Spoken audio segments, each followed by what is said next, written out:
Welcome दोस्तों। आज हम लोग पिछले वीडियो से थोड़ा सा आगे का पढ़ाई करेंगे। पिछले वीडियो हमने क्या डिस्कस किया था उसको थोड़ा हम 2 मिनट के लिए देख लें।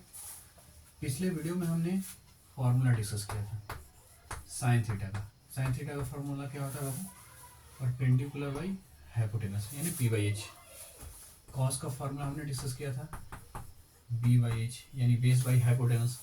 टैन थीटा का फार्मूला हमने क्या देखा था? पी बाई बी यानी कि परपेंडिकुलर बाई बेस। जैसे तीन ट्रिग्नोमेट्रिक रेशियो को हम लोग जैसे पढ़े, जस्ट इसके अपोजिट वाले जो ट्रिग्नोमेट्रिक रेशियो हैं, जैसे साइन का अगर रेसिप्रोकल टर्म देखा जाए तो उसका नाम है कोसेक थीटा। इसका मतलब क्या होगा कि अगर इसके वैल्यू को भी अगर रेसिप्रोकल कर दिया जाए तो एच बाई पी होगा। तो इसका फॉर्मूला निकल कर आ गया, यानी साइन थीटा का रेसिप्रोकल टर्म है कोसेक थीटा, तो इसके वैल्यू को भी अगर रेसिप्रोकल कर दिया जाए तो एक कोसेक थीटा का फार्मूला निकल कर आ जाएगा। जैसे अगर हमने इसको रेसिप्रोकल करके लिखा बी बाई एच को एच बाई बी, तो इसका रेसिप्रोकल टर्म इधर लिखना होगा, तो इसका रेसिप्रोकल टर्म होता है सेक थीटा, यानी कि सेक थीटा का ही फार्मूला निकल कर आ गया एच बाई बी। अब इसी तरह से tan का रेसिप्रोकल टर्म है कॉट थीटा, तो ये जो परपेंडिकुलर बाई बेस है यहाँ हो जाएगा बेस बाई परपेंडिकुलर। यही डिस्कस किया था हमने पिछले क्लास में।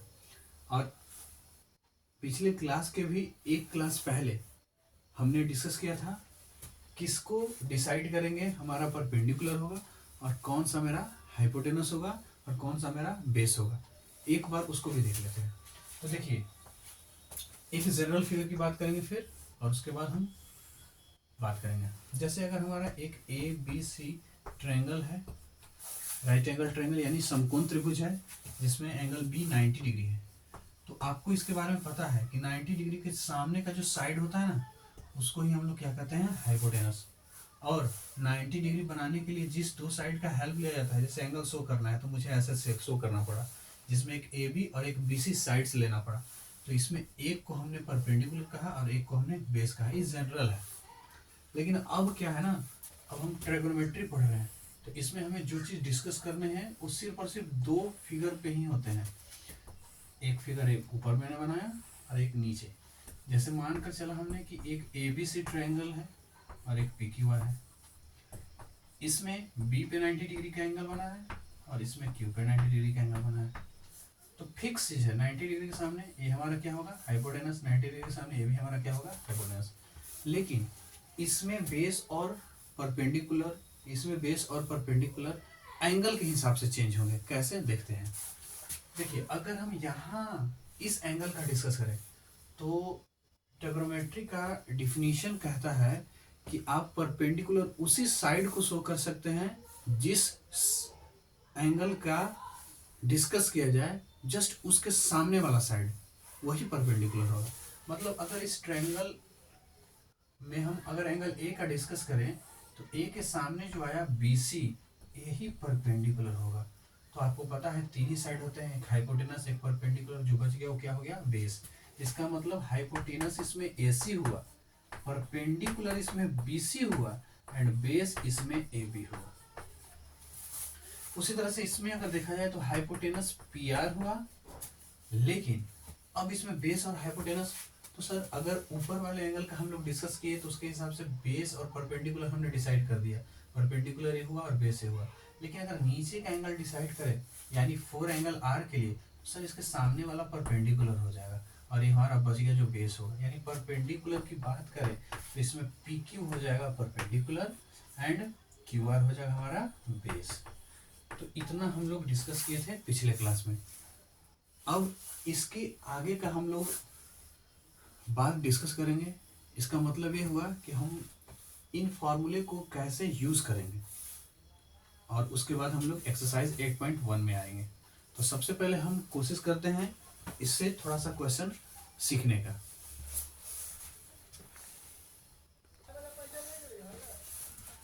अब हम लोग क्वेश्चन सीखने से पहले कुछ हम लोग ट्रिपलेट समझ लेते हैं। जैसे ट्रिपलेट का मतलब क्या हुआ उसको समझते हैं। जैसे एक ट्रायंगल हमने ये दिया, right angle triangle A B C. अगर इसमें इसका वैल्यू 3 सेंटीमीटर है, इसका वैल्यू 4 सेंटीमीटर है, तो AC पहले हमें पता होना चाहिए AC का वैल्यू क्या होगा, तब जाके ट्रिग्नोमेट्रिक बनाने में बहुत मजा आएगा। ट्रिग्नोमेट्रिक का क्वेश्चन एकदम आसान लगने लगेगा। तो सबसे पहले हमको इसी AC के बारे में निकालना है, तो इसको हम बाय द पाइथागोरस थ्योरम से हम बना सकते हैं। क्या हो जाएगा, AC का square is equal to AB का स्क्वायर प्लस BC का स्क्वायर। पाइथागोरस का क्या होता है, hypotenuse square equal to perpendicular square plus base square, यही फार्मूला होता है। यानी कि AC स्क्वायर हमें नहीं पता है, लेकिन AB हमें पता है 3, तो यहाँ 3 सेंटीमीटर का स्क्वायर हो जाएगा, और प्लस BC का वैल्यू 4 है, तो 4 सेंटीमीटर का स्क्वायर हो गया। यानी AC स्क्वायर बराबर हो गया 3 का 9 सेंटीमीटर स्क्वायर और प्लस 16 सेंटीमीटर स्क्वायर। यानी अगर AC स्क्वायर देखा जाए तो कितना हो जाएगा, 25 सेंटीमीटर स्क्वायर। यानी यहाँ से अगर कंपेयर किया जाए तो AC का वैल्यू ओनली आएगा 5 सेंटीमीटर। और इतना अब हम लंबा प्रोसेस नहीं करेंगे, अब हम कुछ आपको बात बता देते हैं एज ए ट्रिक, जिसके हेल्प से आप तुरंत किसी भी ट्रिग्नोमेट्रिक रेशियो का अगर क्वेश्चन सोल्व करना हो और उसमें 2 वैल्यू पता हो, तीसरा वैल्यू कैसे निकालना हो, तुरंत निकाल सकता है। जैसे इसमें पहला फिगर, अगर हमने कहा क्वेश्चन ए फिगर के अकॉर्डिंग दिया हुआ है, अगर हमने कहा कि सर ये 3 सेंटीमीटर है और ये 5 सेंटीमीटर है, तो कंफर्म चलिए कि हाइपोटेनस है परपेंडिकुलर, तो बेस 4 सेंटीमीटर ही होगा। मतलब एक ट्रिपलेट क्या चला, 3, 4 एंड 5 का। फिर दूसरा ट्रिपलेट जो चलता है वो होता है 5, 12, 13। फिर होता है 7, 24, 25 सेंटीमीटर। अब ये सब ट्रिपलेट हम अगर 3 जानते हैं तो हमारा 95% क्वेश्चन बन जाएगा। एक ही एक आध क्वेश्चन ऐसा होगा जो चेंज होगा ट्रिपलेट पे। ट्रिपलेट का मतलब क्या होगा, इसका मतलब तो आप समझ गए। इसका मतलब समझिए कि अगर एक फिगर ऐसे बनेगा तो ए हाइपोटेनस 13 है और इन दोनों में से किसी को 5 और किसी को 12 रख सकते हैं। इसका मतलब क्या हुआ कि 8 25 है, 8 7 हो जाएगा, 8 24 हो जाएगा, किसी को भी रख सकते हैं।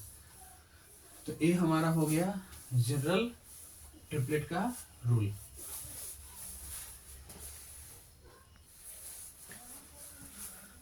आइए क्वेश्चन बनाकर देखते हैं कैसे हम लोग क्वेश्चन को डिस्कस करेंगे।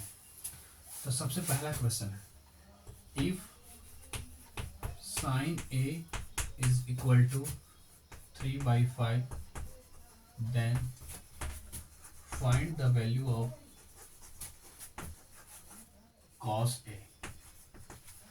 देखिए साइन का वैल्यू गिवन है, कॉस का वैल्यू पूछा जा रहा है। मतलब से पहले क्वेश्चन बनाने से पहले आपको तरीका कुछ सोचना होगा।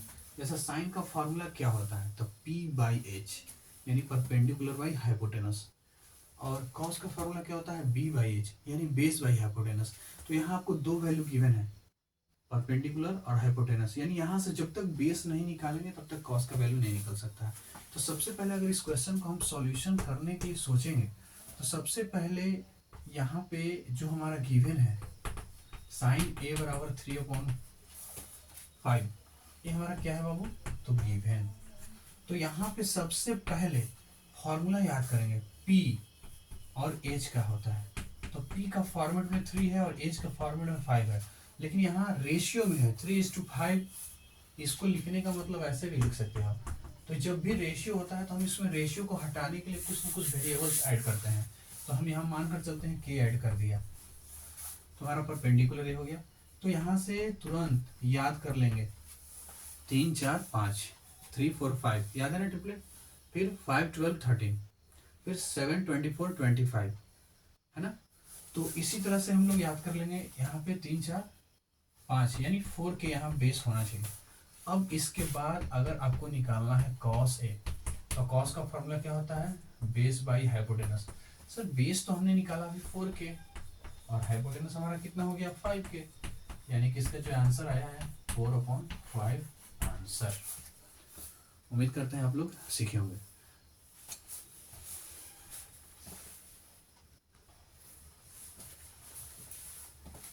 अब हम कुछ और क्वेश्चन डिस्कस करेंगे, देखते हैं आप उसको कितना तक सॉल्व कर सकते हैं।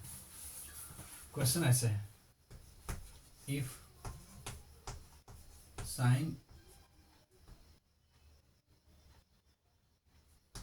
5 sin a is equal to 4, then what is the value of sin square a plus cos square a? चलिए ध्यान देंगे। देखिए इसमें अगर सॉल्यूशन का सोचते हैं तो क्या आपको साइन का वैल्यू पता है? तो सर सिर्फ 4 है, लेकिन यहाँ देखेंगे तो साइन के साथ मल्टीपल का फॉर्म में कौन है? 5। तो जब हम यहाँ सोल्व करने का कोशिश करेंगे तो पहले हमें जो गिवन है उसको लिखना होता है। ये क्या है? गिवन। इसके बाद अगर ओनली साइन के बारे में सोचा जाए तो ये 4 है, डिवाइड हो जाएगा इधर 5। आपको पता है साइन का फॉर्मूला में क्या होता है? P और क्या होता है? P और क्या होता है? H। तो P कौन हो जाएगा? 4 एंड H कौन हो जाएगा? 5। लेकिन आपको पता है कि रेशियो में, इसलिए हमने इसमें एक वेरिएबल के ले लिए। तो साइन का वैल्यू हमें पता है, हमें निकालना है साइन स्क्वायर ए। सिंपल सी बात है, अगर साइन स्क्वायर ए निकालना है यानी साइन ए का होल स्क्वायर कर देंगे, हो जाएगा आंसर। लेकिन यहाँ कॉस जब तक पता नहीं है तब तक ये अधूरा ही बनेगा, हाफ ही बनेगा। यानी कि सबसे पहले इस क्वेश्चन में कॉस का वैल्यू हमको निकालना बहुत जरूरी है। यानी अब हम इस क्वेश्चन के हिसाब से कॉस ए का वैल्यू निकालें तो सबसे पहले कॉस का फॉर्मूला क्या हो जाएगा? b/h यानी बेस बाई हाइपोटेनस। तो क्या हमें बेस पता है? नहीं। लेकिन यहाँ हमें पता है ट्रिपलेट लगा सकते हैं, 4 5 है, यानी कि हम यहाँ से इजिली बेस को हम 3 के कर सकते हैं। क्यों? आपको हम बताए थे ट्रिपलेट 3 4 5 का ट्रिपलेट होता है, 5 12 13 का एक ट्रिपलेट होता है, 7 24 25 का एक ट्रिपलेट होता है, 9 40 41 का एक ट्रिपलेट होता है, और बहुत सारे होते हैं, 11 60 61 का ट्रिपलेट हो सकता है। एक दिन हम डिस्कस करेंगे इसके बारे में, हम कैसे इस ट्रिपलेट को निकालते हैं। तो इसके हिसाब से बेस हमारा निकल चुका है, यानी बेस का वैल्यू हो जाएगा 3 अपॉन हाइपोटेनस का वैल्यू हो जाएगा 5। अगर के लिखते हैं तो कैसे के तो कैंसिल हो सकता है। अब हमारा क्या है निकालना वैल्यू? साइन स्क्वायर ए प्लस कॉस स्क्वायर ए। अगर हम यहाँ इस स्क्वायर के बदले में ऐसे लिखें साइन ए का होल स्क्वायर, और इसके बदले में ऐसे लिखें कॉस ए का होल स्क्वायर, तो किसी को प्रॉब्लम नहीं होना चाहिए। तो साइन ए का वैल्यू कितना है? 4/5। तो 4/5 का हो गया होल स्क्वायर, प्लस कॉस का वैल्यू कितना है? तो कॉस का वैल्यू अभी निकाले हैं 3/5। तो 3/5 का हो गया होल स्क्वायर, यानी कि इसका स्क्वायर करेंगे तो 16/25 प्लस 3 का स्क्वायर करेंगे तो 9/25। अब जैसे ही एलसीएम लेंगे तो 25 और ऊपर 16 प्लस 9, ऊपर 25 नीचे भी 25, कट कर आ जाएगा आंसर 1। ये हमारा फाइनल हो गया आंसर। तो उम्मीद करते हैं कि आप बातों को समझ रहे होंगे कि जो दिया रहेगा, गिवन रहेगा, उसके अकॉर्डिंग अगर कुछ और फाइंड आउट करना होगा तो इनसे और इनमें कंपेयर होगा। जैसे साइन दिया है तो P और H होता है, तो इसमें साइन का वैल्यू हमें निकालने का जरूरत कुछ नहीं है, सीधा सीधा वैल्यू पुट होगा। लेकिन कॉस के लिए हमको बेस चाहिए, इसलिए इसके हेल्प से हम एक और थर्ड साइड निकाल लेंगे, और उसके बाद दुनिया का कोई भी क्वेश्चन आएगा उसको हम आसानी से बना सकते हैं। उम्मीद करते हैं आप सबको समझ में आया होगा। Thank you.